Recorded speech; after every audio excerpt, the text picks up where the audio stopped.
오늘 말씀드린 바와 같이 마가복음을 시작하면서 첫 시간을 맞이했습니다. 그 마가복음 우리를 시작에 대해서 가르쳐 주면서 특별히 마가복음을 어떤 성경을 볼지라도 서론이 있어요. 이것을 신학적인 용어로 본다면 개론이라고 말합니다. 전체 성경을 성경이 사실 한 권이지만은 진짜는 66권이잖아요. 그래서 한 권 한 권 각 권마다 개론이 있습니다. 신학적인 용어로 보면 개론, 일반적으로 보면 서론 이렇게 볼 수 있어요. 그래서 기록된 저자가 누구냐, 또 기록된 동기와 목적이 뭐냐, 또 특성이 뭐냐, 이 내용분해라고, 이 내용이 어디에서 어디까지는 뭐가 나오고 어디에서 어디까지는 뭐가 나온다, 이런 내용들을 이 전체적인 면을 서론이라 이렇게 본다고 한다면, 이것을 신학적으로는 신약 개론, 또 구약에 있는 서론들을 모두 볼 때 구약 개론 해가지고 과목을 공부하게 됩니다.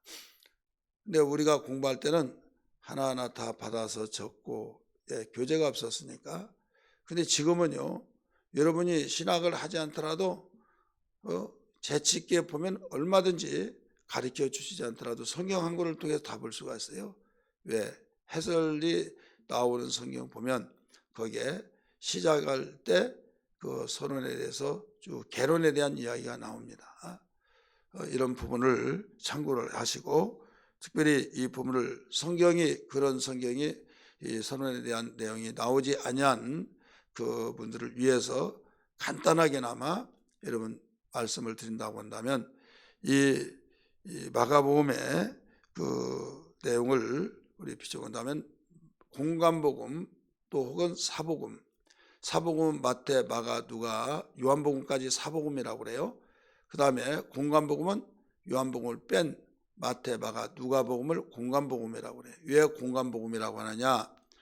마태복음, 마가복음, 누가복음이 있는 내용들이 서로 똑같은 내용들이 나오는데, 어떤 복음서는 간단하게, 어떤 복음서는 또 같은 내용이면서도 좀 자상하게, 그러면서도 시각적이면서 다르게 나오는 부분들을 공유하고 있어서 공관복음이라 이렇게 말합니다.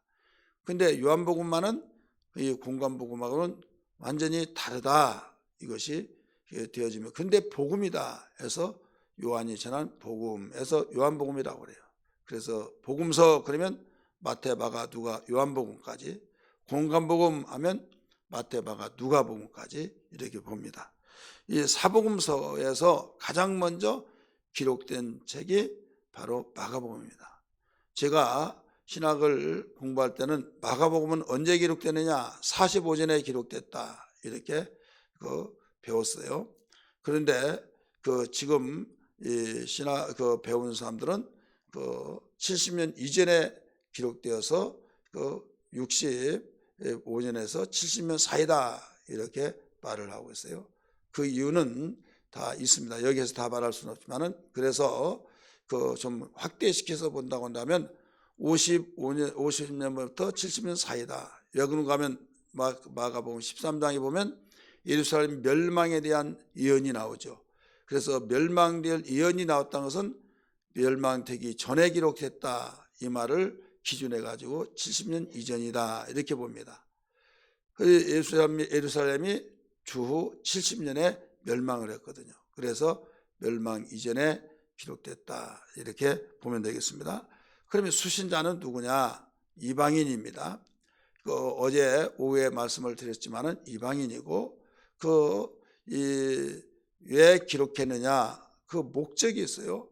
목적이 뭐냐면, 이 성경을 기록할 당시에 로마가 나라를 통치했는데, 로마의 식민지 속에서 네로 황제라고 하는 로마의 4대 왕 네로 황제라고 하는 아주 강력하고 아주 어마어마한 미친 그 통치자가 나타나서 핍박을 했어요. 씨를 읊는데 씨가 읊어지지 않는다고 술을 먹고 그 노마신에 불을 지르고 불을 탔을 때 그 불을 지르면 안 된다고 하는데 왕의 명령이 법인지라 얼마나 호령을 냈든지 순종하고 불을 질렀어요. 그런데 삽시간에 불이 막 번져서 불바다가 되어버렸을 때 이제 술을 깨고 나는데 이걸 수습할 방법이 없잖아요. 그래서 수습할 방법을 그 신하들이 거기에 괴계를 꾸밀 때, 계략을 꾸밀 때 뭐라고 하면 왕의 피해를 주지 않게 해서 누가 피해를 봐야 하잖아요.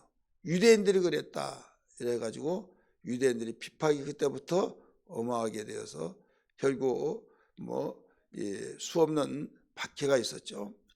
이런 박해를 통해서 지금 유대인 노마에 흩어져 살기도 하고 세계에 흩어져 사는 가운데 특별히 그런 가운데 이 유대인들이 이방인의 지역에서 살고 있는 이방 나라의 지역에 살고 있는 유대인들이 핍박을 굉장히 많이 받았어요. 굉장히 핍박을 많이 받았기 때문에 그들에게 그들을 중심해서 이방인들에게 이 핍박을 받으면서도 복음이 전파돼야 된다 하는 가운데 집필 목적이 그런 분위기 속에서 목적을 두고 기록한 겁니다. 예를 들어서 그 나라의 어느 민족이 이랬다 그러면 미국에 있는 저기 나라는 모두 외국의 사람들이 세계 사람들이 모여서 시민권만 받으면 미국 국민이잖아요. 그리고 거기에서 무슨 개가 다 있잖아요. 그래서 그 민족의 민족들이 모여서 할 때 어느 민족이 이런 일을 저질렀다 그러면 그때부터는 완전 시선이 따가워서 걸어가지도 다니지도 못한다는 것을 우리가 잘 알 수 있듯이 당시의 그 짐작을 통해서 이런 가운데 그 소망을 주기 위해서 기록했다 이런 사실을 그러면서 더 확대시켜서 그런 가운데서도 복음을 전하지 않으면 안 된다. 예수님을 믿고 도저히 우리가 살려면 반드시 이것은 따라오는 것이다.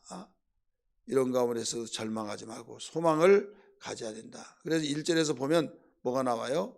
하나님의 아들 예수 그리스도의 복음의 시작이라 하면서 이 소망을 주려고 하는 것이 여기에서 서두에서 더 1절에서 드러나고 있는 거죠. 그 기록을 집필하는 이 성경을 기록하는 마가복음을 기록하는 그 동기와 또 배경 목적 연대 가르쳐주고 물론 마가복음 마가가 기록했어요. 그리고 이 마가복음의 기록 하면서 특징이 있습니다. 이 특징은 아주 간결하고 생동감이 있다는 것이 특징입니다. 한 6가지가 되는데 다 말할 수는 없고 간결하고 생동감이 있다. 이게 뭐냐면 문체가 간결하고 저자인 마가의 어떤 해설이 없이 마가가 이런 자다 이런 핵심이 없이 예수님의 활동으로 바로 들어갑니다. 예수님의 활동으로 들어가면서 그 활동이 껑충껑충 뛰면서 짤막짤막하면서 어마어마하게 빨리 앞으로 나가고 있죠. 그래서 마태복음 4장에 예수님의 시험 문제가 나오죠. 1장에서 벌써 나오잖아요. 4장 1절에서 11절 2절까지 있는 누가복음도 마태복음도 그렇게 있는 내용을 마태복음에서는 바로 간결하게 아주 마가복음에서는 몇 절로 오냐 2절로 모두 끝내버린다 이거죠. 예를 들어서 12절 13절 보면 성령이 곧 예수를 광야로 몰아내시니라 광야에서 40일을 계시면서 사탄에게 시험을 받으시며 들짐승과 함께 계시니 천사들이 수종들더라. 12절에 있을 내용을 2절로 요약해서 모두 껑충껑충 뛰어서 나가고 있다. 생동감이 있죠. 간결하면서도. 그러면서 주님이 말씀에 간단하게 주님의 말씀이 간략하게 언급하는 반면에 거기에 뭐가 있는가 하면 예수님의 이적에 대한 이야기가 풍부합니다. 예수님의 이적. 그래서 한마디로 행동의 복음이라 이렇게 말을 하고 있어요. 마가복음을 행동의 복음. 예수님의 그 말씀들이 많이 가르쳐진 내용들이, 예수님의 사건들이 그렇게 많이 있지만은 간략하게 기록한 대신에 이적과 기사와 표적에 대한 이야기가 풍부하다. 이것은 행동의 복음이라고 이렇게 말을 하기도 합니다.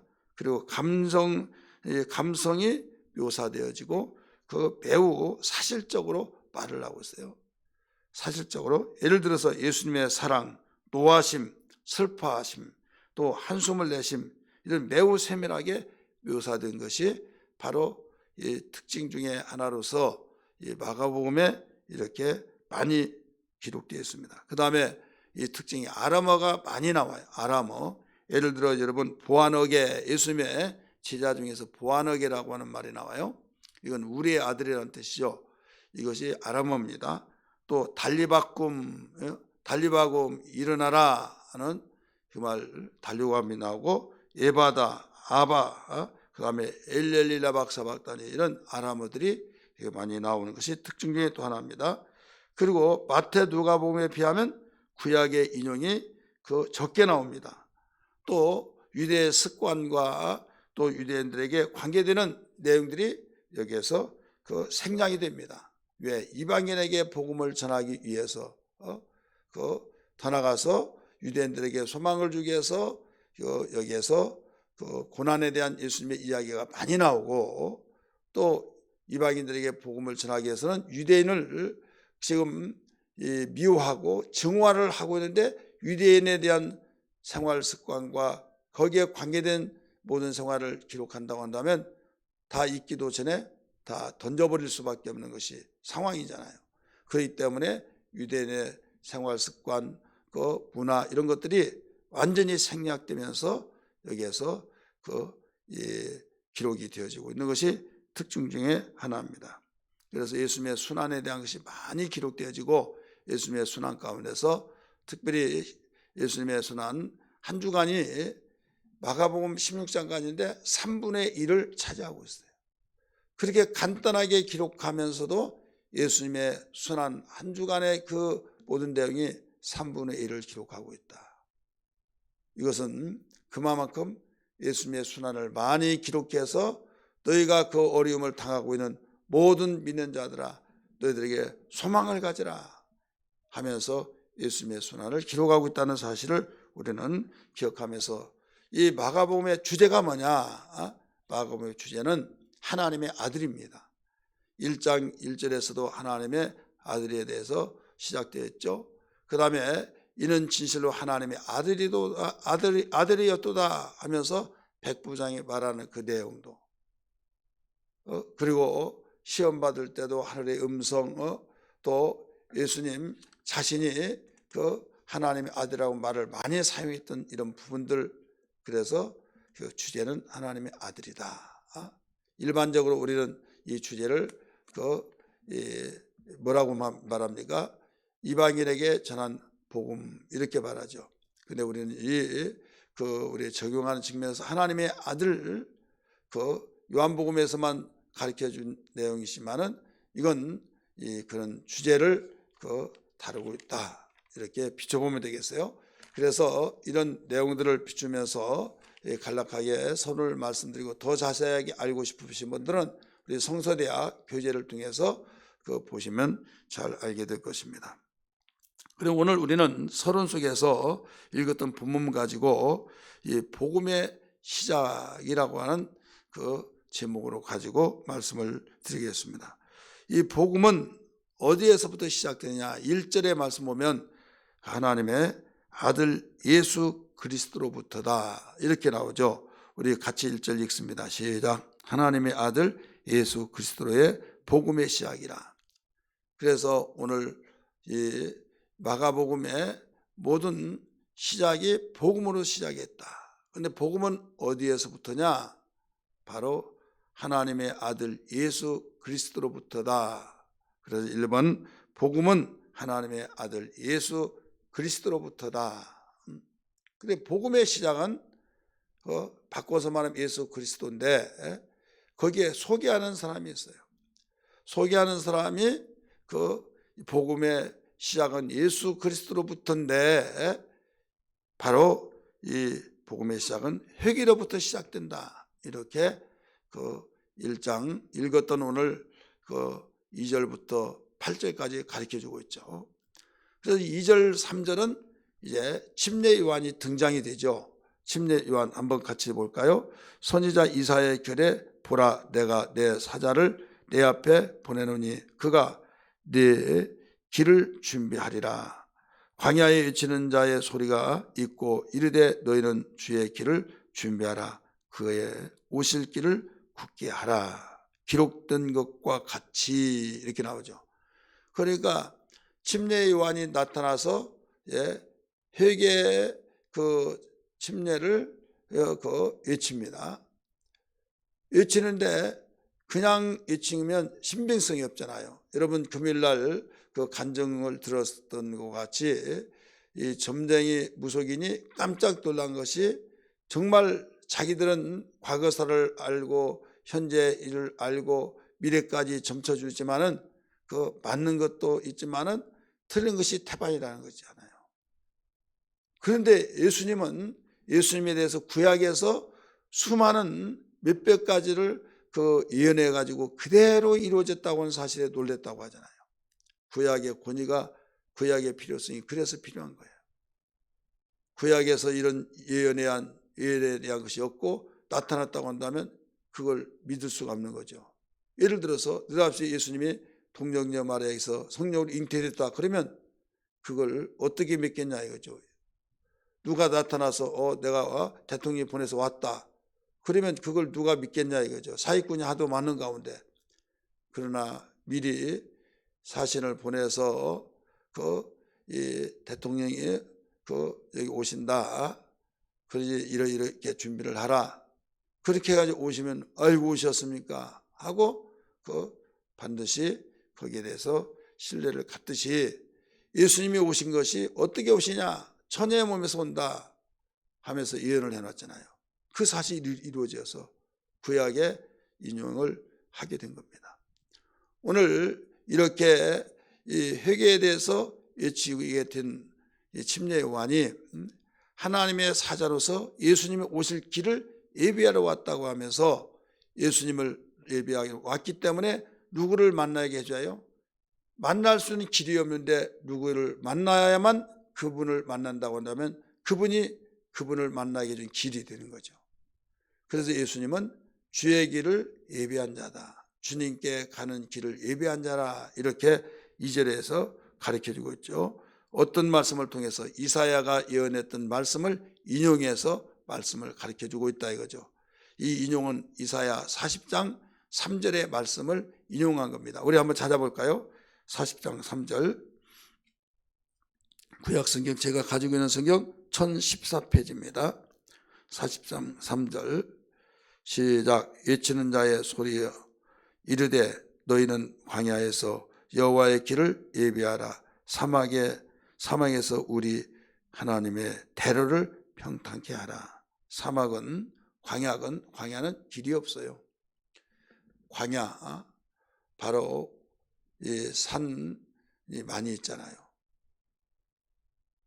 산이 많이 있을 때 골짜기가 또 있지 않습니까? 높은 곳이 있고 낮은 곳이 있고 그걸 평지가 되게 하고 그 다음에 광야에 바람에 의해서 길이 없어져 버린 것을 거기 길을 내고 그래서 오실 자의 길을 마련하듯이 예수님이 오시는데 바로 그런 일이 있고 난 뒤에 예수님이 오신 뒤에 오신다. 길이 다 준비된대. 근데 그 역할을 누가 하느냐? 바로 말라기 3장의 말씀을 3장 1절의 말씀 보니까 침례 요한이 하게 되었더라 이거죠. 침례 요한. 그래서 말라기 3장에 있는 침례 요한을 그런 일을 하게 된다고 하더니 진짜 침례 요한이 나타나서 그 일을 하고 있더라 이거죠. 그래서 침례 요한이 누구냐? 그 부분을 여기에 그 5절부터 나오잖아요.